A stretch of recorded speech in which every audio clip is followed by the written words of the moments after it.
ভাৰত পাকিস্তানৰ যুদ্ধৰ মাজতে শিৱসাগৰত অঘটন ঐতিহাসিক মছজিদত দুৰ্বৃত্তৰ আক্ৰমণ আমগুৰিৰ চিফুন মছজিদত নিশা দুৰ্বৃত্তৰ আক্ৰমণ মছজিদৰ প্ৰৱেশদ্বাৰৰ গ্লাছ ভাঙি সম্প্ৰীতি বিনষ্টৰ চেষ্টা আমগুৰিৰ টিফুকস্থিত 1875 চনত প্ৰতিষ্ঠা হোৱা ঐতিহাসিক শিৱসাগৰৰ টিফুকস্থিত এটা মছজিদত যোৱা নিশা এক দুৰ্ঘটনাজনক ঘটনা সংঘটিত হয়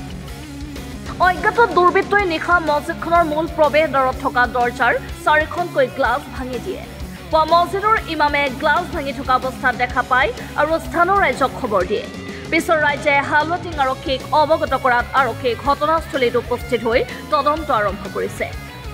স্থানীয় ৰাইজে সন্দেহ প্ৰকাশ কৰিছে যে ভাৰত পাকিস্তানৰ মাজত চলি থকা যুদ্ধজনিত পৰিস্থিতিৰ গয়নালৈ কোনো দুৰ্বৃত্তই সম্প্ৰীতি বিনষ্টৰ উদ্দেশ্যে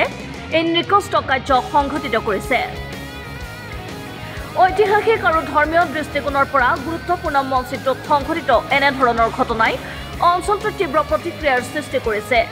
ৰাইজে দোষীক গ্ৰেপ্তাৰ কৰি কঠোৰ শাস্তিৰ দাবী জনাইছে আমাৰ টিফুক বঙালী গাড়ীগাঁও মছজিদ বুলি কোৱা হয় ইয়াত কালি ৰাতি দুৰ্বৃত্তই আমাৰ গিলাচ 4খনমান ভাঙি থৈ যায়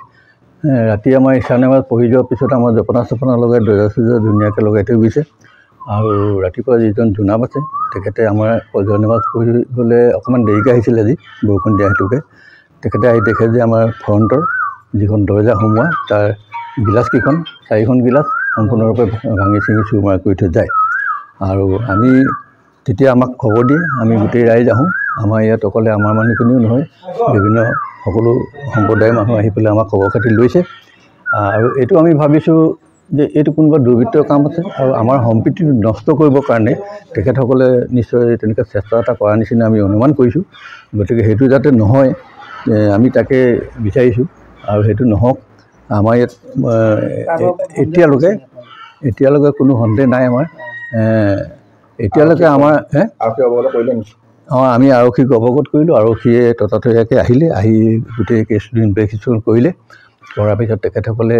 চাব খুজিছে যে কোনোবা যদি আমি তেনেকুৱা সন্দেহজনক মানুহ পাওঁ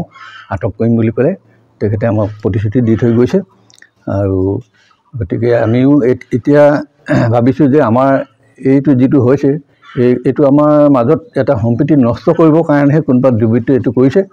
গতিকে সেইটো হিচাপত আমিও সজাগ হৈছোঁ আৰু আমাৰ সকলো সম্প্ৰদায়ৰ মানুহক আমি মাতি পেলাই গধূলি 4টা বজাত এখন মিটিং দিছোঁ যাতে আমি আমাৰ মাজত কোনো ধৰণৰ মানে সংঘাত নহয় যাতে মিলাপ্ৰীতিটো নষ্ট নহয় যাতে সেইটো কাৰণে আমি সকলো ৰাইজে বিচাৰিছোঁ অৱশ্যে ঘটনাৰ তদন্ত অব্যাহত থকাৰ লগতে অঞ্চলটোত সম্প্ৰীতি আৰু শান্তি ৰক্ষা কৰিবলৈ আৰক্ষীয়ে সচেতনতামূলক পদক্ষেপ গ্ৰহণ কৰিছে শিৱসাগৰৰ পৰা ফৰিদ আলীৰ ৰিপৰ্ট MV লাইভ